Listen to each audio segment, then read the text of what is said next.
ministře, milí hosté. Školní rok 2024-25 je u konce. Za námi je spousta práce, nových poznatků, společných zážitků i výzev, které jsme zvládli s úsměvem. Děkuji žákům za jejich zvídavost, smích i ochotu učit se. Děkuji učitelům za trpělivost, nápaditost a srdce, které do své práce vkládají. Děkuji asistentům, kteří jsou nepostradatelnou součástí našeho týmu. Děkuji rodičům za jejich důvěru, otevřenost a podporu. Panu starostovi děkuji za vytváření vhodných materiálních podmínek. Paní ekonomce děkuji za preciznost a klid v každé situaci. Děvčatům v kuchyni za to, že nám každý den připravují chutné a zdravé jídlo. A panu školníkovi za to, že vždy ví, co kde chybí a než to řekneme, už to opravuje. Milí prvňáčci, zvládli jste svůj první školní rok báječně. Milí deváťáci, před vámi je nový začátek. Věřím, že do něj vykročíte s odvahou a že sny, které nosíte v hlavě, si jednou skutečně splníte. A všem přeji krásné prázdniny, plné slunce, odpočinku a smíchu. Ať se vám léto vleče co nejpomaleji.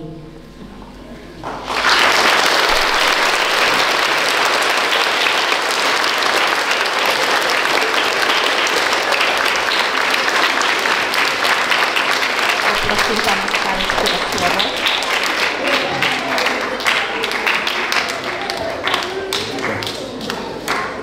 Milí žáci, učitelé, rodiče, dneska jsme tu...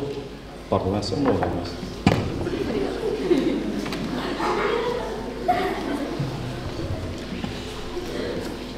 Dneska jsem tu jako starosta, ale taky jako někdo, kdo si pořád pamatuje, jaké je to sedět v lavici, sledovat hodiny, co jdou pomaleji než obecní internet, těšit se na prázdniny, jako na Ježíška v červnu. Takže pojďme si říct otevřeně. Vy žáci jste přežili další školní rok, občas učebnici v ruce, občas jen s pevnou vůlí pomocí taháku velikostí obkladu. A učitelé, ti s vámi strávili desítky hodin ve třídách, přežili zkoušení, výmluvy, zapomenuté úkoly i, paní učitelko, tohle jsme fakt nebrali. Klobouk dolů. Rodiče, ti se těší, že konečně si odpočinou, než si uvědomí, že vás mají doma na celé léto 24/7.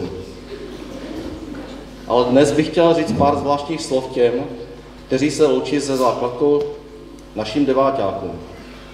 Milí deváťáci, vstupujete do další kapitoly, bude to jízda, ale nebojte se toho.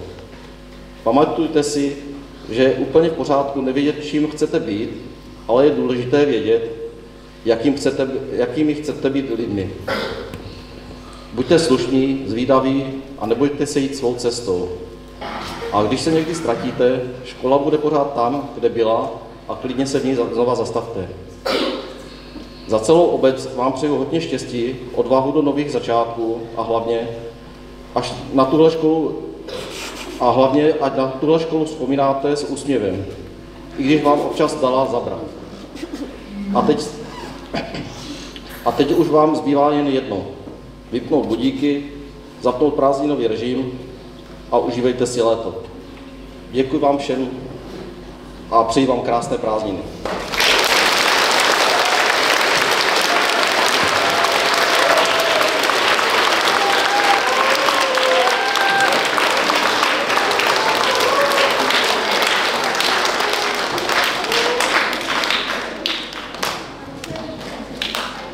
Já si vzpomínám na jednu svatbu, na které jsem byl, a tam ten kapelník, než začala hrát kapela, tak řekl ženichovi a nevěstě, tak všechno dobré jste slyšeli, to vám všichni přáli a já vám přeji všechno zlé, aby se vám vyhnulo.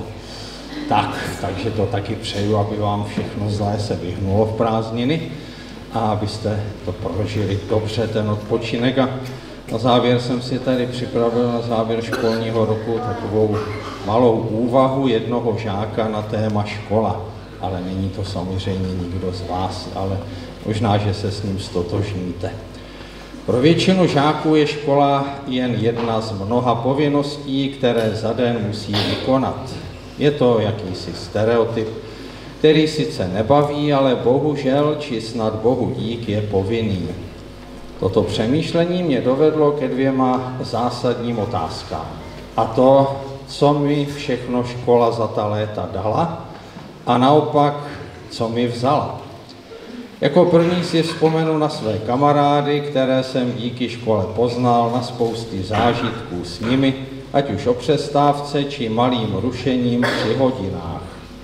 Napadají mě i další věci, mezi které patří spousta výletů, sportovní či kulturní akce a asi nejdůležitější jsou vědomosti, nabité právě chozením do školy. Při spoustě učení si kladu otázku, k čemu mi vlastně dané znalosti budou. Zároveň ale musím kriticky přiznat, že mnoho věcí, které jsem se tady naučil, bylo užitečných. Mezi ně patří třeba slovní zásoba z anglického jazyka, na jejíž učení jsem často nadával, ale teď zjišťuji, že domluvit se světovým jazykem je velké plus. Uvědomuji si i to, že vlastně mohu být vděčný za to, že mám tu možnost chodit do školy a vzdělávat se. Co třeba takové děti v Africe či ostatní děti v rozvojových zemích.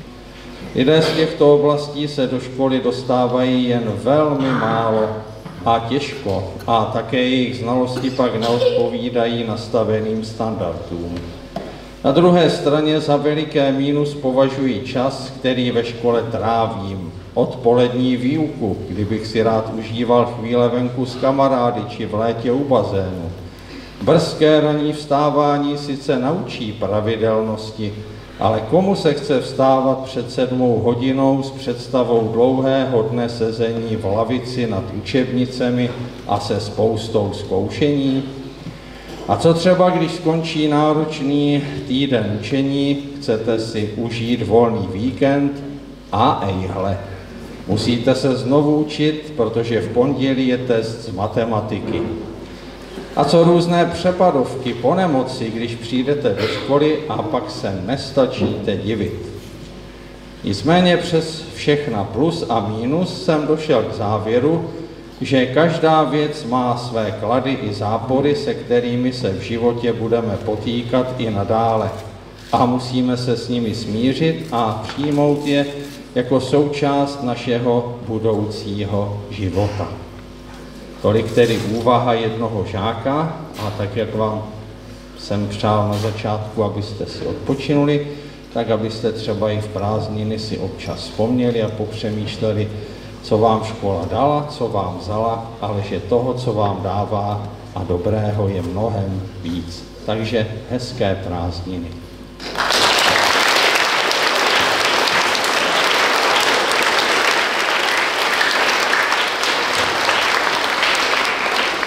Děkuji. Od roku 1837 se zapisují do této zlaté knihy naši nejlepší a teď nastává ta chvíle a za první A třídu se do knihy cti přijde zapsat Sofie Šnédíková a cenu si přijde převzít knižní David.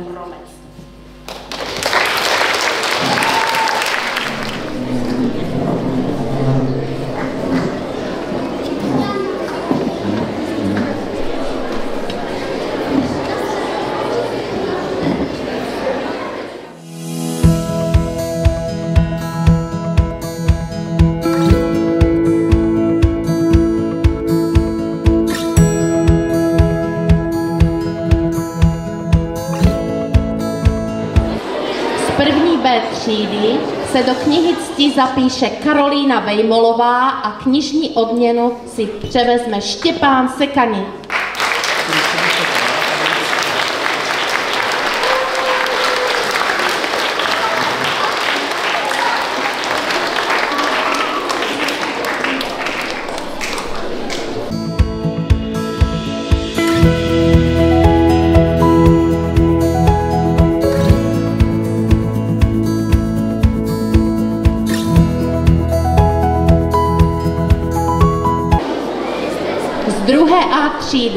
se do knihy zapíše Nina Bubeníčková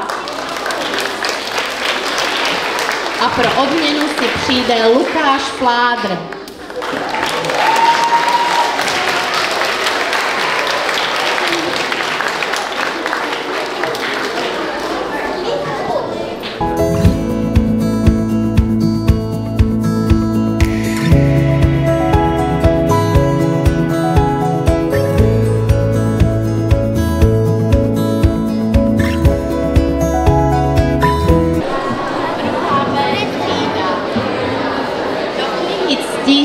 Píše Emma Znojlová.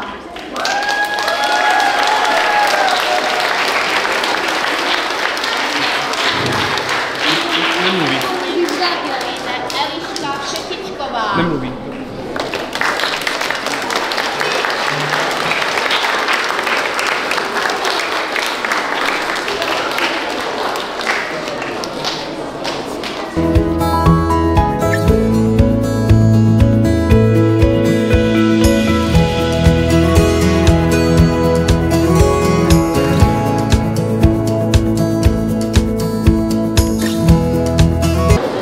Třetí třída.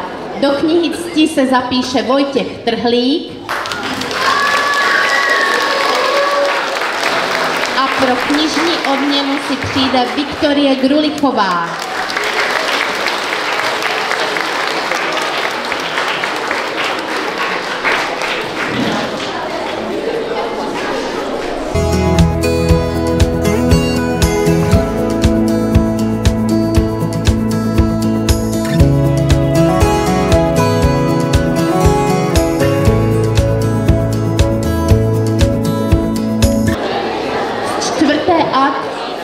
Se do knihy cti zapíše Krištof Podmanický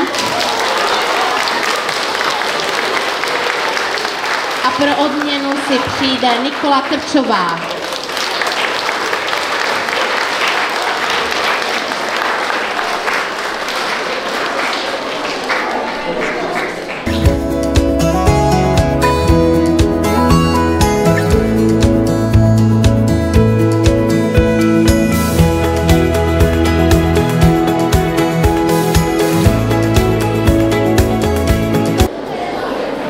Čtvrtá B třída. Do zlaté knihy se zapíše Vojtěch Pavela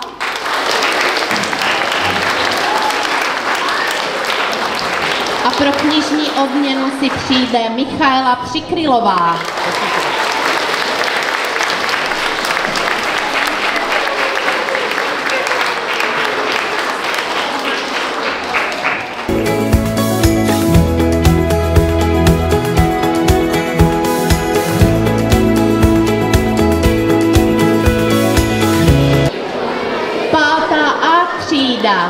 Do zlaté knihy se zapíše Jan Fládr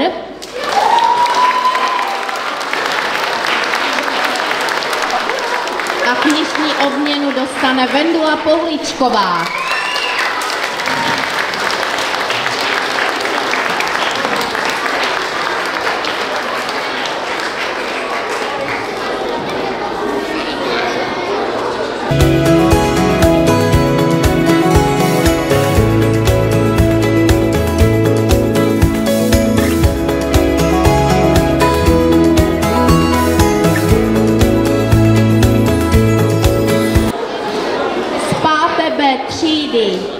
Do knihy cti se zapíše Emma Fajtová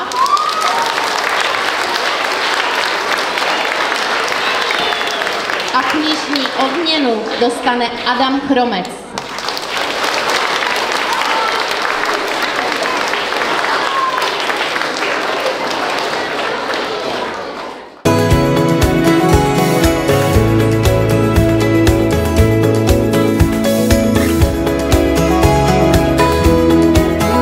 Šesté A třídy se do knihy cti zapíše Pavlína Lošťáková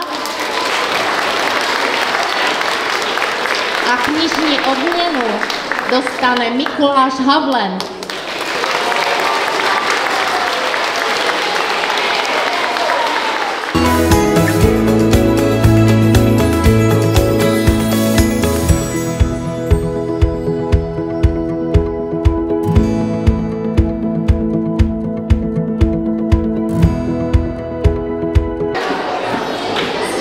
B třídy byl do knihy cti vybrán David Kučera a knižní odměnu dostane Eliška Oujeská.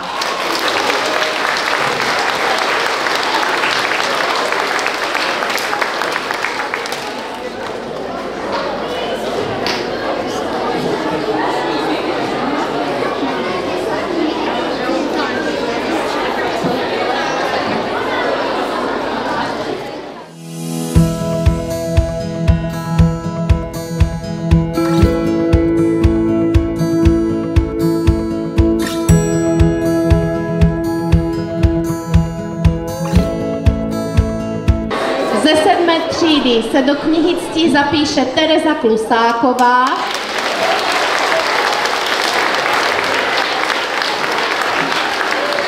a pro odměnu si přijde Anna Kargerová.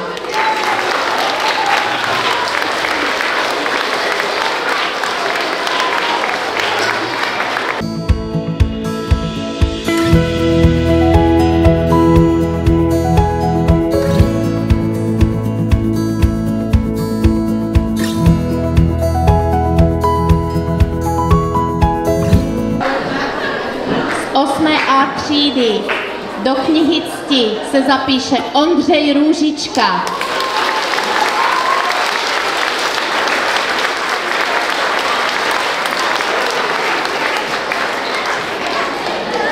A knižní odměnu dostane Martin Šustr.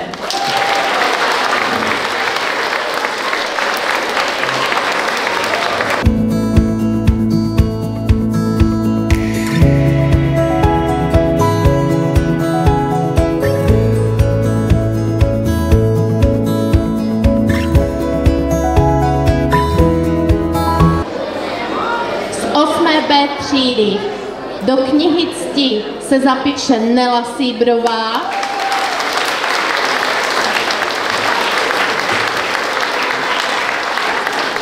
a knižní odměnu dostane Jakub Šperka.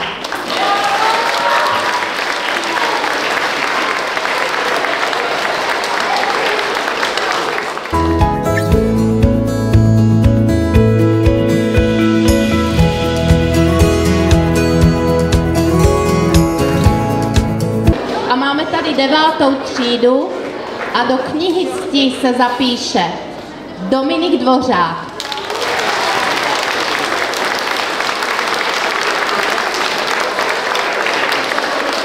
A odměněn bude i Tomáš Kutý.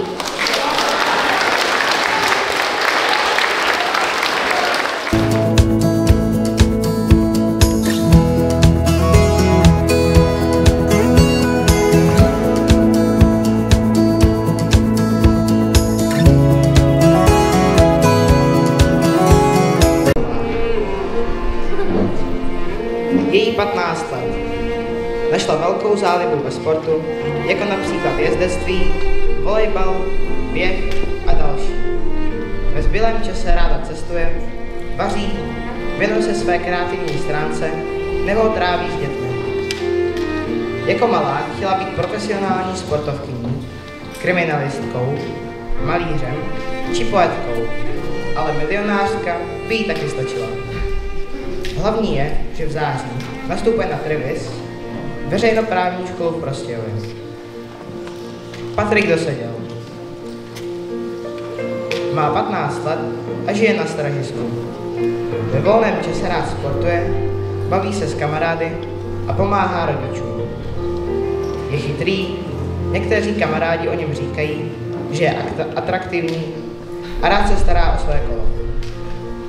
Jako malý nikdy nevěděl, čím chce být. A proto jde na gymnázium Jiřího Volkra v Prostějově. Dominik Dvořák. Je mu 15 let a bydlí v Malé. Ve svém volném čase se rád baví s kamarády, jezdí na kole, hraje videohry či sportuje. Jako malý chtěl být traktoristou a následně youtuberem. To se však změnilo a tak nastupuje na gymnázium Jiřího Volkra v Prostějově. Nikolas File. Má 15 let a bydlí ve Plzni. Zajímá se o politické dění, cizí jazyky i kultury. Je spíše málomluvný, klidný a vyrovnaný, zároveň ale otevřený každé názorové výměny. Právě jeho zájem o veřejné dění ho přivedl ke studiu veřejnosprávní činnosti na obchodní akademii v Ostravě. Karolína Hráková. Je jí 14 let a bydlí v Lipové. Ráda kreslí, chodí ven s kamarády, cestuje, tráví čas s rodinou, věnuje se požárnímu sportu a sleduje fotbal. Jako malá chtěla být učitelkou v mateřské škole nebo herečkou. Nyní se rozhodla zaměřit na právo a proto také v září nastupuje na Trevis, veřejnoprávní školu v Prostějově. Karolína Hečková. Má 16 let a bydlí ve Zdětíně. Je přátelská, hodná a cílevědomá. Jako malá si přála stát se veterinářkou. V budoucnu by se však ráda věnovala práci učitelky v mateřské škole a proto v září nastupuje na Waldorfskou střední školu v Olomouci. Veronika Hrubá. Je jí 15 let a bydlí v Seči. Je milá, usměvavá a přátelská. Svůj volný čas tráví čtením knih, jízdou na kole a výpomoci u hasičů. V dětství si přála být doktorkou, ale nyní se rozhodla stát se pečovatelkou a proto od září nastupuje na obor pečovatelka v Prostějově. Michaela Hrubanová. Má 15 let a bydlí ve Vícově. Lidé o ní říkají, že je milá, tichá a kamarádská. Ve volném čase si ráda čte, jezdí na kole a chodí ven s kamarády. Jako malá chtěla být astronaut, ale její plány se změnily a tak od září nastupuje na reálné gymnázium v Prostějově. Jakub Krychtálek. Je mu 15 let a bydlí ve Stínavě.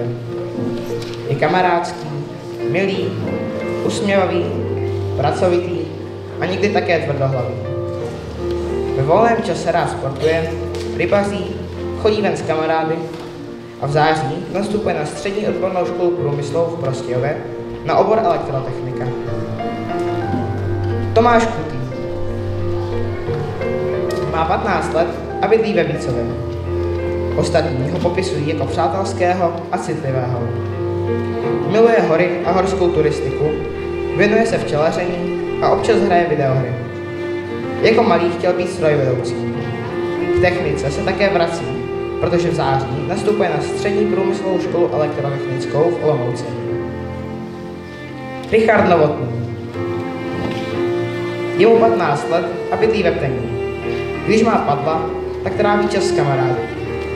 Jako malý snil o tom, že procestuje celý svět. Zajímá se o videohry, auta a motorky.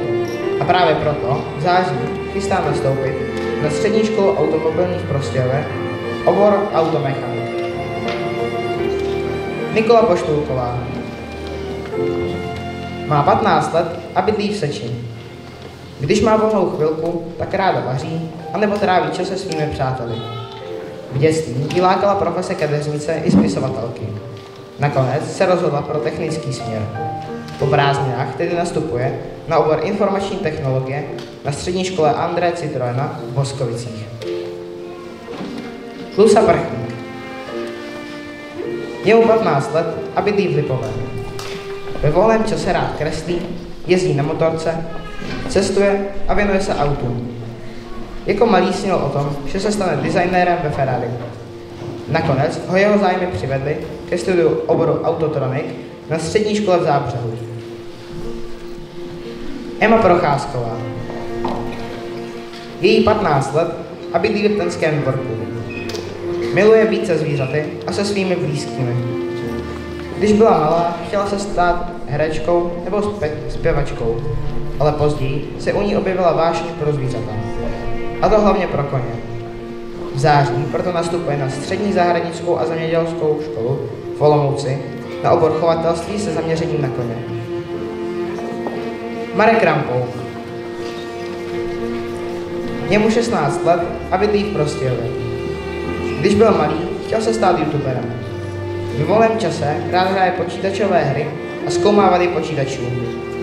A proto v září nastupuje na střední odbornou školu průmyslovou v Prostějově na obor elektrotechnika. Adéla Sedláčková. Je jí 15 let a bydlí ve Plení. Je náladová, sebevědomá a soutěživá. Ve volném čase je ráda s kamarády, sleduje hokej, vaří nebo dělá požární sport. Jako malá chtěla být veterinářkou. Později jí ale tento plán omrzel a tak v září nastupuje na obchodní akademii v Prostějově. Nikola Schneiderová. Je jí 15 let a bydlí ve Plzni. Lidé o ní říkají, že je sympatická, soutěživá a kamarádská. Volný čas tráví čtením, setkáváním s přáteli nebo se věnuje požárnímu sportu. Největší radost jí ale dělá sledování hokeje. Fandí brněnské Kometě. V dětství chtěla být učitelkou ve školce. Časem se však její plány změnily. Od září nastupuje na střední zdravotnickou školu v Prostějově. Jiří Šperka. Je mu 16 let a bydlí ve Vícově. Když byl malý, chtěl se stát hasičem.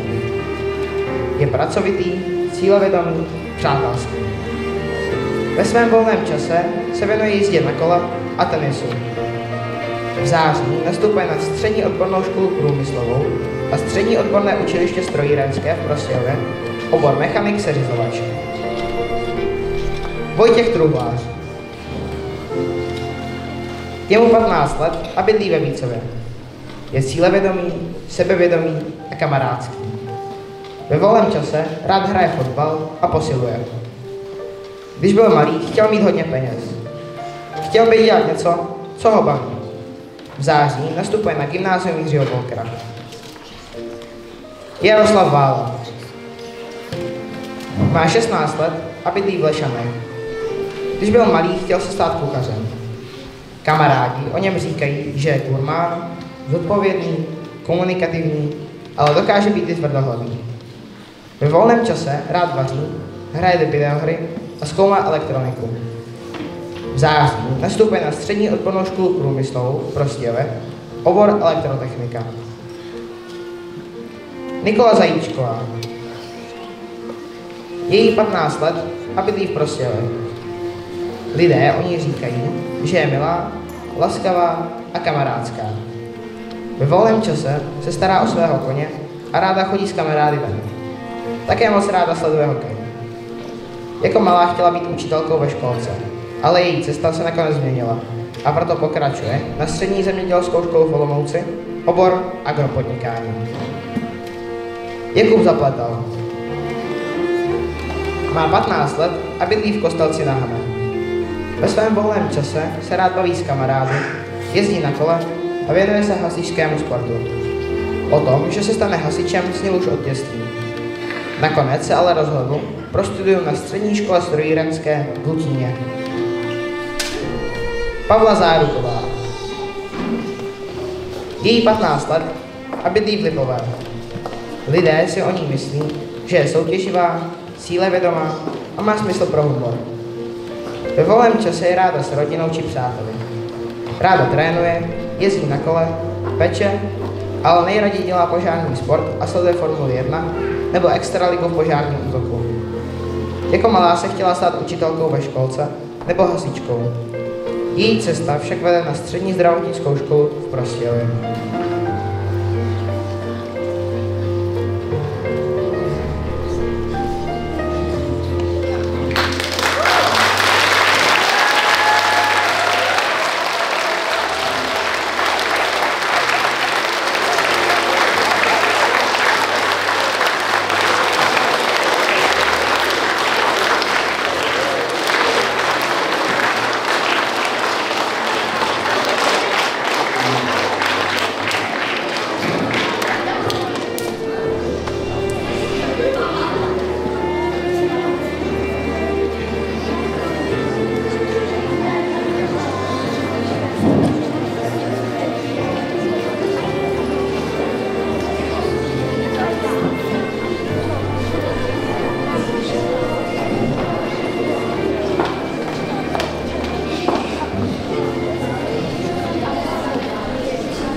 dressed up like a girl, so she's always in bed.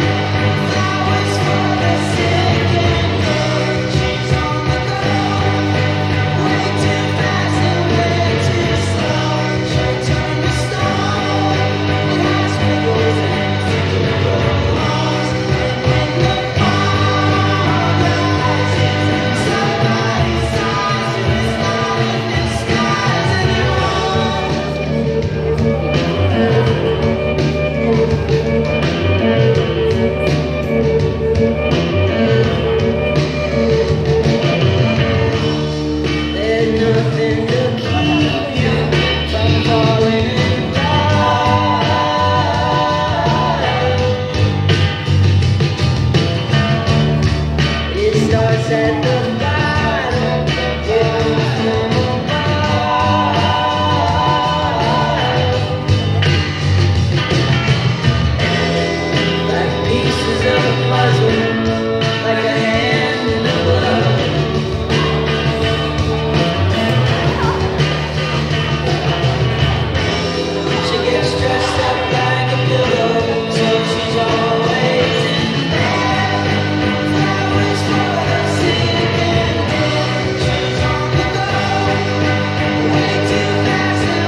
humoristické.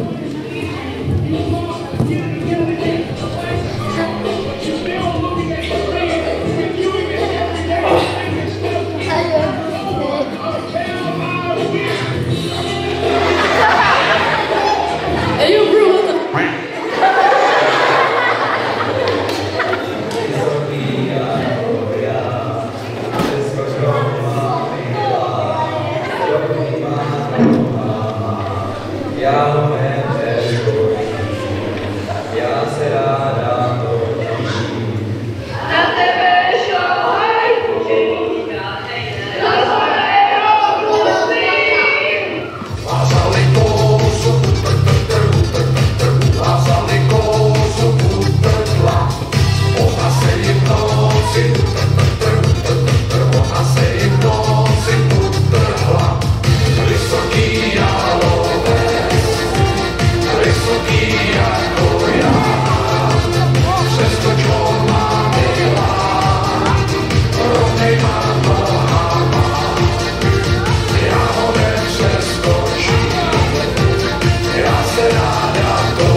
Močálem se blíží, Joži z Páži, k vesnici se blíží, Joži z Páži, už si zuby brousí, Joži z Páži, kouše za jerdousí, na Jožina z Páži, koho by to napadlo, platí jen a pouze, pláškovací letadlo.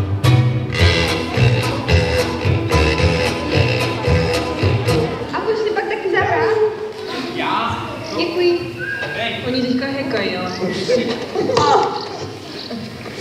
A ty si celý bordel.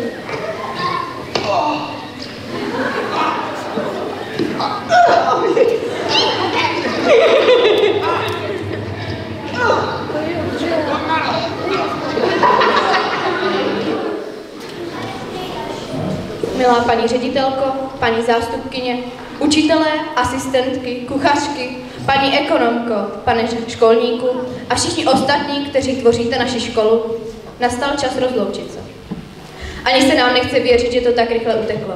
9 let jsme chodili do této školy, někdy s úsměvem, jindy s těžkou hlavou, ale vždycky s vědomím, že najdeme někoho, ke komu vzhlížet. Jdeme někam, kde na nás záleží. A vždy se najde někdo, kdo nás podrží. Děkujeme za všechno. Děkujeme učitelům, že nám byli průvodci nejen ve světě vědomostí, ale často i ve světě života. že jste nás naučili nejen látku, ale i vytrvalosti, spravedlnosti, zodpovědnosti, respektu a vřelosti. Vážíme si, že jsme mohli prožít našich 9 let zde a s vámi. Jako první bychom chtěli poděkovat paní učitelce Francové za to, že nás naučila číst, psát a počítat a tím odstartovala naši cestu k úspěchu.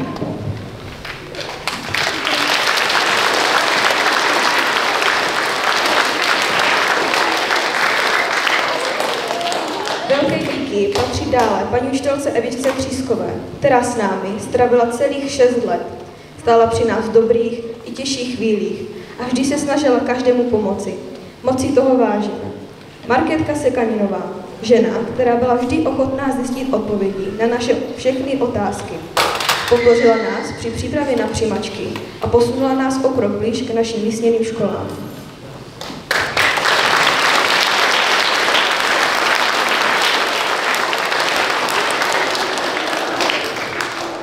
Přesto, že jsme občas byli tvrdohlaví, neaktivní a protivní, pevné nervy s námi vždy měly úžasné češtinářky, paní učitelka Aberlová a paní učitelka Ibermajerová. I oni přispěli k tomu, abychom zabodovali u přijímacích zkoušek. Náš vděk si také zaslouží pan učitel Holinka. Jsme rádi, že se za námi do hodiny matematiky vůbec vracel a svou snahu o vysvětlení látky nevzdával. Ne vždy jsme mu to dělali lehké a taky, že si nás pak na hodinách tělocviku pěkně podal.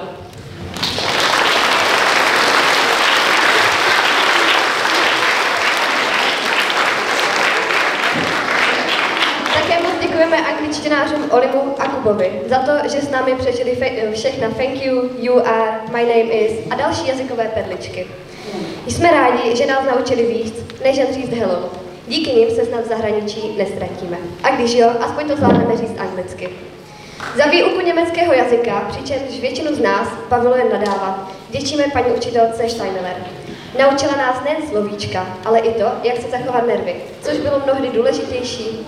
Díky, že jste nám někdy neřekla Auf Wiedersehen, dřív, než bylo potřeba. Ale teď už bohužel přišel ten čas.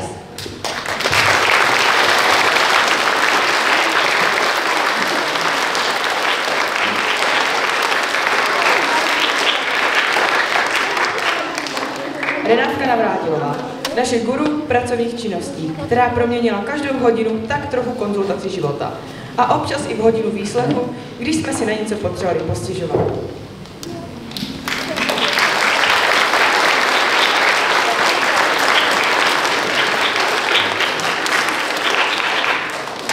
Paní učitelka Brojerová v nás vždycky viděla umělce, i když někteří z nás zvládli nakreslit tak maximálně 500 hvězdu.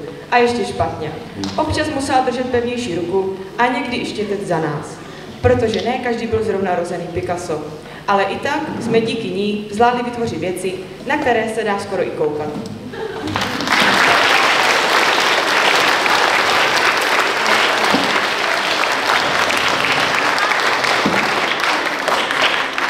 Panu učiteli Zemánkovi vděčíme za znalosti fyziky, zeměpisu, chemie a za jeho občas nezbytně pevnou ruku. A moudra, která z hlavy jen tak nevypadnou.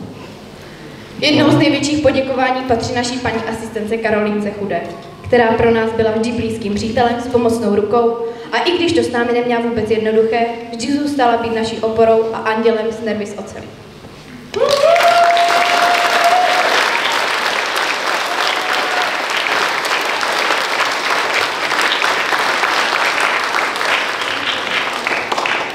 Dále děkujeme asistentkám a asistentům, že jste měli otevřené srdce a vždy podali pomocnou ruku, i když jste nás museli někdy vést znovu a znovu. Děkujeme paním kuchařkám za každé jídlo s láskou, za úsměv ve výdejním okénku, který zlepší den a za to, že jste nás sytili nejen obědem, ale i laskavostí pro zbytek dne. Děkujeme paní ekonomce za to, že všechno běželo tak, jak mělo, i když my to často ani netušili.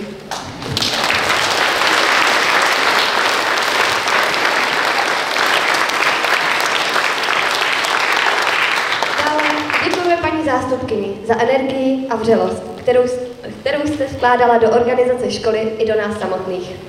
A děkujeme vám, paní ředitelko, za klid, který z vás vyzařoval, za vedení s rozvahou a srdcem. Díky vám byla naše škola místem, kam jsme patřili a vždy našli své útočiště.